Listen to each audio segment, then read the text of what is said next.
저는 둔촌고를 졸업해서 26학번으로 입학할 예정인 김규림입니다.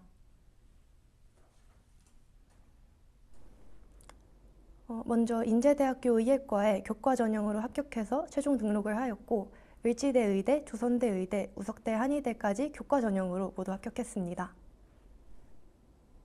우선 가장 중요한 거는 높은 내신 점수라고 생각합니다. 또 열심히 공부해서 수능 최저를 잘 맞춘 것도 중요하지만 인제대의 경우에는 면접이 1시간이나 되는 만큼 면접 비중이 매우 컸던 학교였습니다. 그래서 그것을 알고 면접 대비도 열심히 준비를 해서 잘 본 덕분에 인제대에 합격할 수 있다고 생각합니다. 또 을지대 의대, 조선대 의대, 우석대 한의대 모두 높은 내신 점수와 수능 최저를 맞춘 덕분에 합격할 수 있다고 생각합니다. 저는 고등학교에 올라올 때부터 의대를 가고 싶었기 때문에 정보나 일본어와 같은 그런 비주류 교과까지도 모두 1등급을 받으려고 노력했던 것 같습니다. 또 이제 내신 때는 흔히 양치기라고 하는 공부 방법을 썼었는데요. 막 엄청난 양의 문제를 풀면서 시험 범위의 내용이 저에게 완전히 익숙해지도록 노력했던 것 같습니다. 이 덕분에 시험을 볼 때 어떤 유형의 문제가 나오든지 당황하지 않고 잘 풀 수 있었던 것 같습니다. 솔직히 내신은 양치기 아니면은 방법이 없다고 생각합니다. 가장 중요하다고 생각하는 거는 이제 실무를 많이 푸는 것이라고 생각합니다. 아무리 그 각각의 문제를 잘 푼다고 해도 실무로 보면은 대부분의 학생들은 시간이 많이 부족할 것 같은데요. 그래서 시간 관리가 더 어려운 국어나 영어나 탐구 같은 과목은 특히 더 실무를 미친 듯이 풀었던 것 같습니다.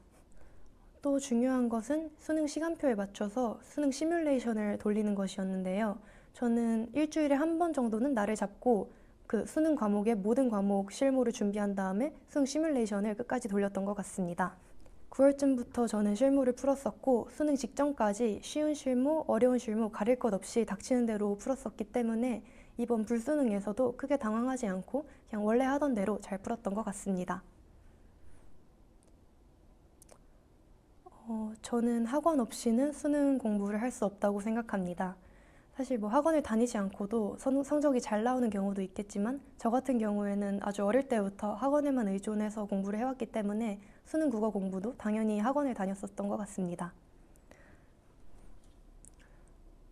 학원에서 짠 1년 수능 커리큘럼을 착실히 따라가면서 숙제도 열심히 하고 질문도 종종 하면서 수능 국어 감각을 잃지 않는 것을 전 목표로 했던 것 같습니다. 그리고 앞서 말했듯이 9월쯤부터 실무를 풀었었는데 이제 일주일에 한 번 날 잡고 푸는 수능 시뮬레이션 말고도 국어 같은 경우에는 매일매일 8시 40분에 국어 실무를 하나 돌렸던 것 같습니다. 저는 고1 첫 시험부터 고3 마지막 시험까지 모든 내신 수업을 한맥에서 들었었습니다. 그래서 제가 자신 있게 말할 수 있는 거는 한맥 덕분에 내신 국어 같은 경우는 1등급을 한 번도 놓친 적이 없었습니다. 먼저 한맥 수업에서 진도를 나간 후에 그날 집에 가서 간단하게 훑어만 봤던 것 같습니다.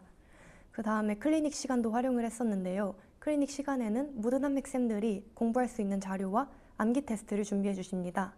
여기서 이제 내신용 암기를 열심히 했던 것 같습니다. 마지막으로 숙제를 하면서 한 번 더 복습을 했었는데요. 숙제로 나가는 문제의 퀄리티가 꽤 좋고 숙제량도 적당했어서 문제 푸는 맛이 있었습니다. 그리고 따로 말하지 않아도 역시 가장 중요한 것은 학교 수업을 열심히 듣는 것이라고 생각합니다. 저는 두 선생님을 언급하고 싶은데 조필재 선생님과 권성준 선생님입니다. 먼저 필재쌤은 제 고2 내신 수업을 담당해 주셨었는데요. 사실 내신 수업은 방대한 양의 시험 범위를 짧은 시간 안에 모두 암기해야 되기 때문에 학생 혼자서 감당하기는 조금 버겁습니다. 그런데 필재쌤 같은 경우는 이제 커리큘럼도 잘 짜주시고 학생 관리도 체계적으로 해주셔서 그런 부담이 학생들에게 덜했던 것 같습니다. 그리고 숙제량도 꽤 많아서 그냥 문제를 푸는 것만으로도 내신 대비가 가능할 정도였던 것 같고 또 이제 시험 전날에는 직보가 끝나고 아주 늦게 새벽까지도 카톡으로 질문을 받아주셔서 내신 대비에 큰 도움이 됐었습니다.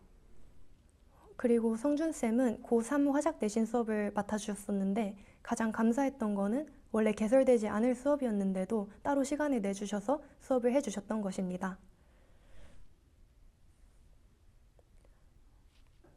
수업하실 때에는 학생들에게 질문도 하고 대답도 들으면서 그런 티키타카가 잘 되는 수업 분위기를 이끌어 주셨고 또 개인적으로 정말 이해가 안 되는 지문이 있었는데 이 지문에 대해서 자세하게 분석하고 설명해 주셔서 실제로 이 지문이 시험에 나왔었는데 그때 자연스럽게 잘 풀 수 있었던 것 같습니다. 큰 슬럼프가 온 적은 없어서 잘은 모르겠지만 저는 공부가 종종 너무 하기 싫을 때는 그냥 그날 조금은 공부를 한 다음에 새벽까지 드라마나 웹툰을 봤었던 것 같습니다. 그렇게 놀고 나면은 그 다음날에 체력적으로도 정신적으로도 정말 힘든데 이 기분을 한번 겪고 나면은 다시는 놀지 않겠다고 다짐하게 되어서 그런 식으로 스트레스를 풀었던 것 같습니다. 그리고 나와 같은 진로를 가진 친구들이 이 순간에도 얼마나 힘들게 노력하는지를 인식하고 나면은 아, 나도 공부해야지 하는 식으로 생각했던 것 같습니다. 한마디만 하자면 저는 현실적으로 내신을 챙기라는 말을 하고 싶습니다. 학교 시험을 한번 망했다고 내신을 아예 놓아버리면은 결국 남는 거는 수많은 N수생 형님들과 대결할 자기 자신이라고 생각합니다. 학교에서 동갑인 친구들도 이기기 힘든데 수많은 그런 N수생 형님들은 더더욱 이기기 힘들다고 생각하기 때문에 한 번 시험 망했다고 고3 인생의 모든 시험이 망하는 게 아니잖아요. 그래서 내신만큼은 꼭 끝까지 잘 챙겼으면 좋겠습니다. 누구나 알고 있지만 입시는 어렵습니다. 입시는 공정하지도 않고 또 원하는 만큼의 결과가 나오지도 않습니다. 그래도 그 시간을 대충 넘긴 사람과 불안해도 끝까지 해본 사람은 꼭 나중에는 차이가 난다고 생각합니다. 집중이 안 되는 날에도 책상 앞에는 앉아 있는 것처럼 그런 사소한 부분부터 하나씩 해 나가다 보면은 어느 순간 달라진 자기 자신을 볼 수 있다고 생각합니다. 좋은 결과가 있기를 진심으로 응원하겠습니다. 감사합니다.